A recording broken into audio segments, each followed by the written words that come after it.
यह तुम्हें जान लेना चाहिए कि 18 वर्ष की उम्र में वासना सबसे प्रबल वेग लेती, 17.5 वर्ष की उम्र में ठीक, क्योंकि 14 वर्ष से 21 वर्ष के ठीक मध्य में वासना सर्वाधिक प्रबल होती, उतनी प्रबल फिर कभी नहीं होगी। और उसी वक्त हम दमन करवा रहे हैं, उसी वक्त हम कह रहे हैं कि अभी पढ़ाई में मन लगाओ, उसी वक्त हम कह रहे हैं कि अभी तो राम भजन करो, उसी वक्त हम दमाने का सारा उपाय कर रहे हैं। फिर तुम्हारे बच्चे अगर विकृत हो जाते हैं, और एक दफे विकृति पकड़ ले तो आसानी से नहीं छूटती।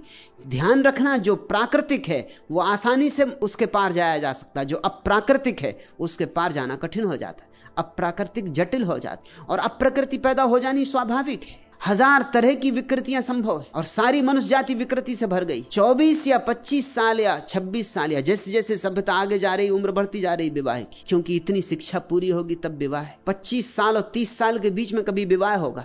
अब मजा यह है कि वासना उतार पर हो गई, अब विवाह होगा। जब वासना अपने उद्दाम वेग में थी तब विवाह ना हुआ, अब वासना का वेग क्षीण होने लगा। 17.5 वर्ष में सबसे ऊंचा शिखर छूती है वासना। यह मैं वैज्ञानिक शोध की बात कर रहा हूं। और फिर उसके बाद उतार शुरू हो जाता। 5-7 साल में जब उतार हो गया फिर विवाह होगा। अब विवाह में संभोग तो होगा, लेकिन संभोग से तृप्ति नहीं होगी। वह तृप्ति हो सकती थी 17.5 साल की उम्र में, अब नहीं हो सकती। अब वेग ही नहीं है इतना कि तृप्ति हो सके, अब भूख ही इतनी गहरी नहीं है कि तृप्ति हो सके। अब तुम्हारी वासना फुसफुसी हो गई। अब यह फुसफुसी वासना जिंदगी भर पीछा करेगी। तृप्त हो गई होती तो कभी तुम इसके छूट गए होते, कभी के छूट गए होते, मगर तृप्त नहीं हो पाएगी। और हर बार जब वासना में उतरोगे, आनंद तो कोई भी अनुभव नहीं होगा, और विषाद अनुभव होगा पीछे कि शक्ति भी खोई, कुछ पाया भी नहीं।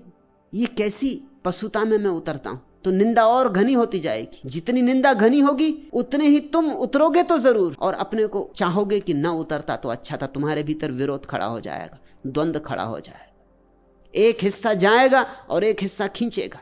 ये ऐसा हुआ जैसे बैलगाड़ी में दोनों तरफ बैल जोत दिए और लगे फटकारने बैलों को दोनों तरफ, बैलगाड़ी के अस्थि पंजर उखड़ जाएंगे। वही तुम्हारी दशा हो गई, वही सारी मनुष्यता की दशा हो गई। तृप्ति से मुक्ति संभव है, अतृप्ति से कभी कोई मुक्त नहीं होता। अब रोज रोज तुम्हारी वासना क्षीण होती जाएगी और रोज रोज तुम्हारा विषाद घना होता जाएगा। अब 42 वर्ष में तो क्या, 82 वर्ष में भी छुटकारा संभव नहीं। अब तो तुम मरते दम तक वासना में ही दबे दबे मरोगे।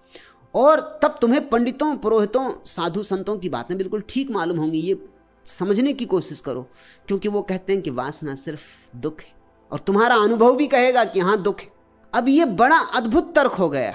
उन्हीं ने ऐसा जाल रचा कि वासना दुख हो जाए, और तुम्हारा भी अनुभव अब यही कहेगा कि वासना दुख है। तो संत ठीक ही कहते हैं, इसलिए मेरे जैसे लोगों की बात तुम्हारी समझ में ना पड़ेगी।